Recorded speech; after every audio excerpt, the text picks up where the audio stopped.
di round yang selanjutnya di Kalahari. Soal Dragon Phoenix seperti biasanya turun di area bawah pojok sebelah kiri. Mereka adalah tim komunitas ex rekrutannya Supra Papa yang masih eksis sampai sekarang, hanya berbeda seragam karena mereka sekarang berseragam Dragon Phoenix. Dengan online-nya mereka di divisi 2 ini harusnya memang gak jauh beda-beda gitu loh, perasaan mereka sama kayak ikut-ikut turnamen kayak Royal Combat dan yang lain-lain. But somehow di area Shrine di sini sudah ada tim fight antara Ecobriel bersama dengan Bigetron Rasengan. Kali ini harus fight di early rupanya anak-anak dari Ecobriel melawan Bigetron Rasengan. Sudah sempat ada suara-suara tembakan yang dikeluarkan dari kedua tim ini. Tentara Asuna baru hanya mendapatkan satu senjata saja. Udah all in aja nih dari kedua tim, empat-empatnya semuanya ada di area Shrines ya. Ya, betul banget area Shrines, dan juga rupanya Asuna udah memberikan critical damage yang cukup sakit ke arah GX di depan sana, di mana Bigetron pun dipaksa untuk coba untuk set up posisi lagi. Terlihat di sisi sebelah kiri sudah ada satu orang udah mulai masuk dan membaca lagi pergerakan Iko itu ada di mana, dan sambil ngeplank juga lewat sisi sebelah kanan bawah area patahan dari Bigetron. Mereka nggak mau ngendurin serangan walaupun mereka tuh kayak harus berjuang sedemikian rupa lagi, dan terlihat juga daripada Asuna udah mulai menggeber lagi dengan senjata UMP. Tetapi dari SGX sudah mulai masuk. Di sisi lain juga Arlo berhasil mendapatkan Besto. High-dance-nya berhasil juga menumbangkan seorang Arlo. Dan kali ini Eiko dipaksa untuk putar otak, apakah dia bisa untuk nge-clutch atau dirinya yang di-clutch oleh musuh. Namun juga dia bakal kedatangan tim tamu Seskoboba yang siap menghujamkan Puru. Eiko Asuna kali ini tanpa disadari udah kedatangan tamu lagi, masih bisa untuk di-revive Cleopatra.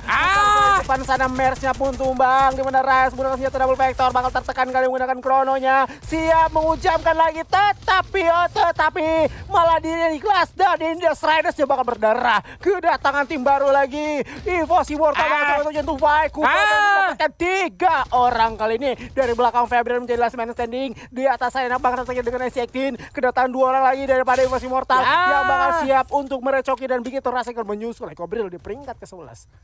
Aduh.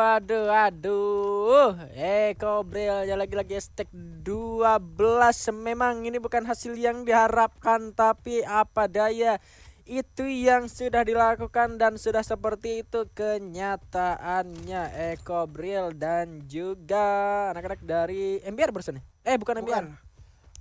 Bigetron sama-sama merah sih. Tadi juga gue sempat ngelihat ada notif MBR yang kali ini baru turun di area Shrines, baru mendarat juga di area Shrines.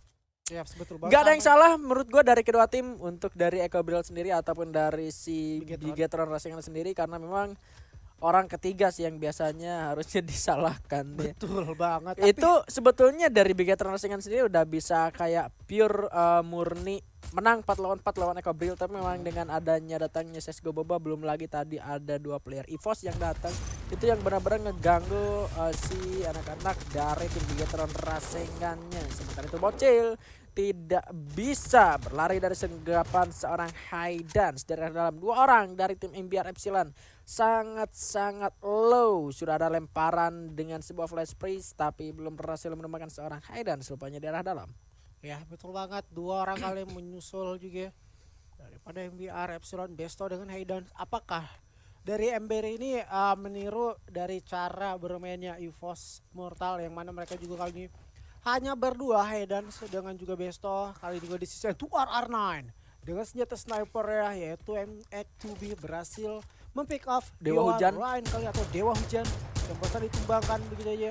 Dan juga Zero serta Seskoboba belum terlalu jauh melakukan split positioning, masih ada di perbukitan, dan perbukitan seperti ini tuh masih enak banget. Terlihat itu dia Besto udah terkena granat, harus di revive lagi dan lagi. Granat kedua udah mulai diajukan. Itu Gedai berhasil mendapatkan Besto dengan juga senjata MX2B sniper Baretta kali ini.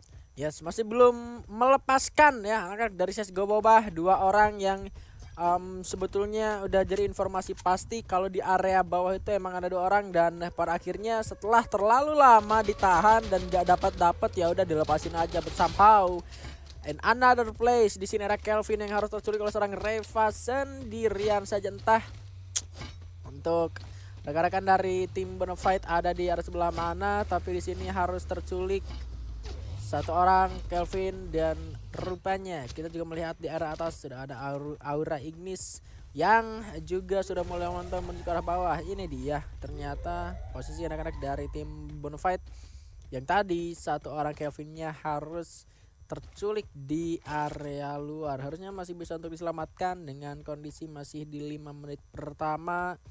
Dan juga penyebaran dari setiap tim juga masih belum terlalu rapat, jadi masih ada opsi untuk rotasi dan melakukan revive untuk menghidupkan seorang Kelvin kembali. Tapi kita di sini melihat anak-anak dari Bonafide pun sedang melakukan farming dari glue wall ya, menggunakan Mr. Wagger untuk menambahkan jumlah glue wall. Tapi di sini Blake berhasil memberikan sebuah headshot yang langsung memecahkan ubun-ubun dari seorang Ajax, langsung juga dipulangkan ke arah lobby. Ngelihat dikit kepala kena, langsung auto knock. Gokil ini Black ini. Wah, kayaknya di kompetitif major helm level 4 harus dikeluarin cepet-cepet dah. Harus cepet banget dikeluarin. Karena tadi tuh critical damage-nya besar banget kan, langsung 400 langsung buset. kenok begitu aja loh. 400 banget damage-nya, dan gue tuh kayak nggak nge-expect banget bahwa si Black ini baru aja nge-scope langsung dapatin headshot. Iya, Berarti, wah banget ini. Gua nggak kaget sama damage-nya sih, justru gua kaget adalah ketika dia nge-scope ngelihat satu orang langsung kena kepalanya gitu loh. Aduh, Kenzie pun ternyata tumbang. Di arah atas ada seorang Mal langsung terending oleh Raka. Rupanya dia juga masih melihat ke arah tim Aura Ignis yang gua kadang-kadang tadi bahaya buat DG, malah Ignisnya kali ini dihimpit oleh 2 tim. Yaps. Dan karena mereka nggak mau terhimpit juga, karena mereka nggak mau terpulangkan yang ketiga kalinya di peringkat yang cukup berada di bawah. Jadi dari Aura ini sendiri, mereka itu kayak memutuskan kita berpindah dulu aja, berpencar seenggaknya, sama-sama mencari koin agar bisa merevive 2 orang teman kita yang udah ke pick off lagi tentunya. Dan kali ini dari UNB yang baru aja tadi ditampilkan, di mana UNB bakal coba untuk menjumpa atau selo kepada Rans. Easy peasy menjadi objektivitas mereka, dikejar begitu aja karena dari Rans juga udah berpencar, satu ke kiri satu ke kanan, dan easy peasy-nya adalah benar-benar sekarang scanner bakal diaktifkan dan juga bergerak menuju, tetapi nggak ada pun satu langkah pasti. Topek pun berhasil mengeliminasinya, Bigan. Ya, terpisah agak sedikit lebih jauh dan menjadi free kill untuk seorang Topek. Dan tentunya harusnya masih bisa untuk diselamatkan lagi. 2 orang ternyata sudah terculik dari tim Rans Esports, sementara Easy Peasy yang baru aja keculik. Easy Peasy ini penggantinya Marsha.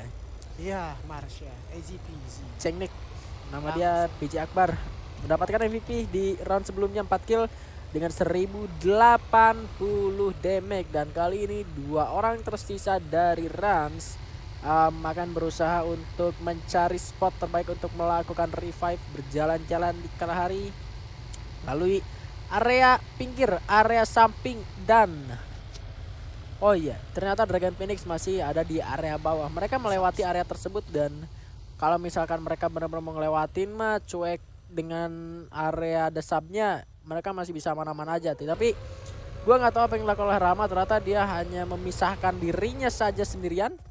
Dia turun dan tidak mengikuti Iki. Dan gua ngelihat juga pergerakan dari Aura Ignis pun melakukan hal yang sama, berpisah. Sementara satu orangnya di sini sudah di take posisinya oleh UNB. Seharusnya kali ini satu orang yang mencoba mengurung dirinya harus ditumbangkan seorang Sensei kali ini, tapi bakal sulit untuk Aura Ignis sendirian saja. 2 orang tumbang kali ini. Akankah menjadi yang ketiga? Tapi sayangnya Rian harus terkena down. Oh my god, perlawanan yang sangat-sangat luar biasa. Hampir banget, seandainya aja masih ada gol dari Adrian, kayaknya tuh masih ada satu masih ada chance besar banget dia bisa ngeratain tim UNB. Karena terlihat juga dengan SP yang udah low, dia bisa menculik sekitar 2 orang. Ketika dia bisa pop up glue dan glue ini masih ada, mungkin itu beda cerita.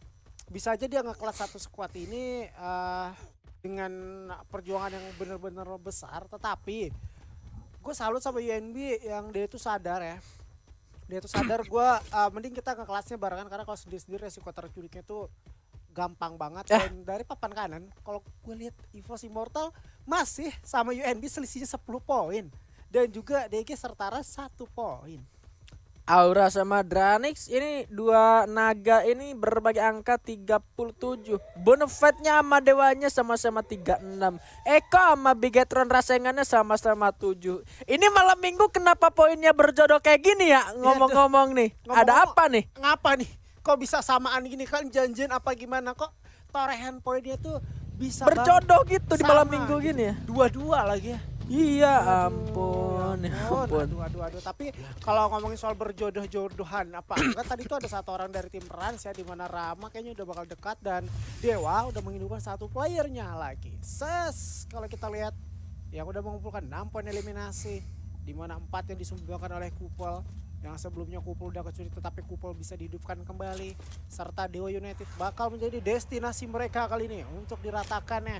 Dan kalau gue lihat dari SAS ya benar-benar aware kayaknya bahwa keberadaan musuh di area bawah, di mana Dewa Ubed masih santai di area patahan. Granat Di lemparkan satu granat Boom. lagi. Masuk. Alright. Itu dia cukup mendistract, dan dari belakang area Foundations ada tembakan balasan untuk melakukan covering karena temannya rupanya daripada Dewa Rens yang udah benar-benar sigap serta gedai dari sisi sebelah kanan sambil mencari celah untuk melakukan tembakan lagi karena mereka sambil meraba-raba di mana aja ada musuh yang nembakin karena mereka bersabar melihatnya, Bikin. ya masih apa ya, belum terdetek juga dengan scope auto aimnya, hanya tembakan-tembakan untuk melepaskan prediksi kalau misalkan damage-nya kena atau enggak. Jadi masih belum bisa benar-benar dapetin, tapi Gedai dengan upaya flanking yang dilakukan berhasil menculik satu player dari tim Dewa United.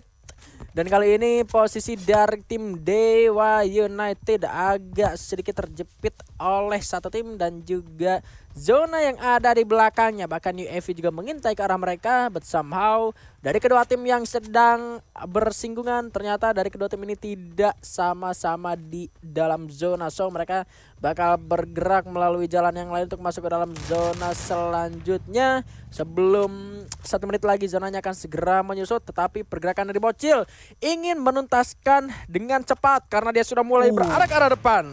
Bamsnya pun berhasil ditumbangkan oleh Kupel, dan di luar dugaan yang ngeras itu Bocil yang dapetin si Kupel. Nggak apa-apa Natbet, tetapi Ajiknya kali ini lagi dan lagi bikinnya dua naga ini udah berjumpa kembali, meet up lagi mereka berdua, walaupun kali ini sang auranya harus diculik satu orang ya. Karena emang tadi aura sisa 2 orang sih pas tadi dikunci satu yang di headshotin sama si Black. Terus yang di kill sama Dranix dari arah atas sisa 2. Terus pada misah tuh Galang, Adrian udah berhasil hidupin lagi ya. Galang yang sisa sendiri yang emang benar-benar bisa ditugasin buat nge-revive lagi. Dan jadi PR-nya adalah di waktu yang udah 13 menit kayak gini, zonanya udah nyempit banget gitu loh. Mau resource nyari resource-nya ke arah mana itu bakal jadi susah banget untuk 2 player dari Aura yang baru saja hidup. But kita melihat di sini ada EVOS Immortal yang sudah berhasil untuk mendapatkan satu buah panggung kematian. Sementara di bawah mereka bakal menahan perolehan seorang Chester. Bocil mendapatkan Dewa Hujan, berhasil tumbangkan Topek jaga terkena down. Rain harus sudah terbangkan ke lobby. Rasya mengacukan sebuah vehicle di arah jauh sana. Susana tumbang oleh 2RR9. Jatra pun harus sudah terjatuh di arah yang lain. Tadi arah mana Susananya harus sudah terpulangkan menuju ke arah lobby. Kali ini 3 orang tersisa dari Dragon Phoenix yang kali ini juga sedang melepaskan tembakan menuju ke tim UNB yang sebelumnya mereka sudah ada dalam zona, hanya mengandalkan glue wall dan juga batu yang nggak bisa mereka manfaatkan untuk stay terlebih dahulu di dalam zona. Di arah lain ternyata tumbangkan seorang Andrik Karma diterima, tapi di arah lain Aura Galang berhasil merupakan satu player dari Dewa United.